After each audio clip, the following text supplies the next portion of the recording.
నమస్తే. మన ఆంధ్ర తెలంగాణ మార్చ్ 24 న్యూస్‌కి స్వాగతం. నా పేరు దేవి. నేటి వార్తలు. కేంద్ర ఉక్కు భారీ పరిశ్రమల శాఖ సహాయ మంత్రి భూపతిరాజు శ్రీనివాస్ వర్మ వెల్లడించిన ప్రకారం చెన్నై నర్సాపురం వందే భారత్ ఎక్స్‌ప్రెస్ లూప్ లైన్లలో ప్రారంభం కాబోతుంది.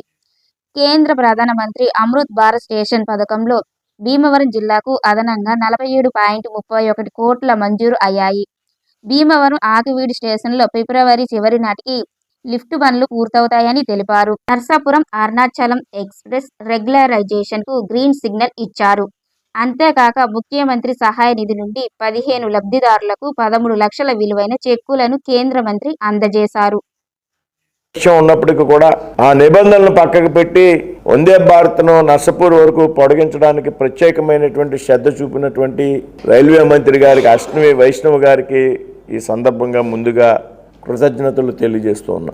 అదేవిధంగా రైల్వే బోర్డు చైర్మన్ గారికి కానివ్వండి, అదేవిధంగా southern railway, south central railway ఉన్నటువంటి జిఎంస్కి కానివ్వండి, అదేవిధంగా మన విజయవాడలో ఉన్నటువంటి డిఆర్ఎం ఆఫీస్కి సంబంధించి అధికారులందరికీ కూడా పేరు పేరున కృతజ్ఞతలు తెలియజేస్తూ ఉన్నా. అయితే ఇది ఎప్పటి నుంచి ప్రారంభం కావాలి అంటే ముందుగా నాకు ఒక వారం 10 రోజుల్లోనే రైలు ప్రారంభిద్దామని అధికారులు చెప్పినప్పటికీ నా సమయాన్ని ఎప్పుడు కేటాయిస్తారని వారు రైల్వే అధికారులు అడిగినటువంటి సందర్భంలో 10-15 రోజుల్లోనే ట్రైన్ ప్రారంభిస్తామనేటువంటి విషయాన్ని మనం చెప్పుకోవడం జరిగింది. ఈ నెల 12వ తారీఖున ఉత్తర్వులు జారీ చేస్తూ ఏదైతే జనవరి 12 నుండి వందే భారత్ ట్రైన్ని మేము పొడిగింపు కొనసాగుతుందనేటువంటి విషయాన్ని చెప్పడం జరిగింది అధికారులు. ఈ సందర్భంగా నాకు రైల్వే అధికారులు చెప్పినటువంటి విషయం ఏంటంటే ఇది కొత్త రైలు కాదు, ఆల్రెడీ ఉన్నటువంటి ట్రైన్ ఎక్స్టెన్షన్ చేస్తున్నాం.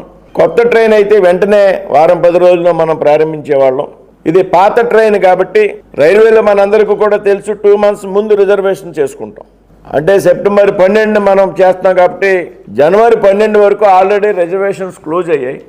రిజర్వేషన్స్ క్లోజ్ అయితే వాళ్ళందరికీ కూడా మనం టికెట్స్ మీద ఏదైతే రైల్వే ట్రైన్ ప్రస్తుతం ఉన్నటువంటి టైంని మెన్షన్ చేసి మనం టికెట్స్ ఇష్యూ చేస్తాం. ఈ పొడిగింపు కారణంగా ట్రైన్ యొక్క టైమింగ్స్ మారుతున్నాయి కాబట్టి మనం ఇష్యూ చేసేటప్పుడు ఏదైతే టికెట్లు ఇష్యూ చేసేటప్పుడు టైమింగ్స్ ప్రస్తుతం ఉన్నటువంటి సమయం కాబట్టి ఇది కాంప్లికేషన్ అవుతుంది. కాబట్టి ఈ 2 నెలల్లో రిజర్వేషన్ జనవరి 12కి ముగుస్తుంది కాబట్టి 12వ తారీఖు నుంచి మనం కటాఫ్ పెట్టుకుందామని చెప్పి నాకు విషయం చెప్పడం జరిగింది. సరే, అది ఉన్నటువంటి సాంకేతిక సమస్య అది. ఎవరైతే ముందుగా రిజర్వేషన్ చేసుకున్నటువంటి వ్యక్తులు ఇబ్బంది పడకుండా వాళ్ళకు ట్రైన్ మారింది అనేటువంటి సంగతి కమ్యూనికేట్ కాకపోతే ఇబ్బంది అవుతుందనే ఆలోచన నేను మళ్ళీ రైల్వే మంత్రి గారితో మాట్లాడడం జరిగింది. రైల్వే బోర్డు చైర్మన్ గారితో ఒక 4-5 రోజుల్లో ఉన్నతాధికారులతో ఒక సమావేశం తీసుకుంటున్నాం. ఆ సమావేశంలో మరలా ఏ విధంగా కన్నా ఈ ట్రైన్ని నెల 15 రోజులు ముందుకు తీసుకురాగలమా అనేటువంటి విషయాల మీద కూడా ఏదైతే ఇందాక చెప్పినటువంటి సమస్య ఉందో దాన్ని కూడా అధిగమించడం ద్వారా, దాన్ని కూడా ప్రత్యామ్నాయం ఆలోచించడం ద్వారా ఏమైనా ముందుకు తీసుకురాగలమా అనేటువంటి విషయాన్ని ప్రయత్నం చేస్తున్నాను.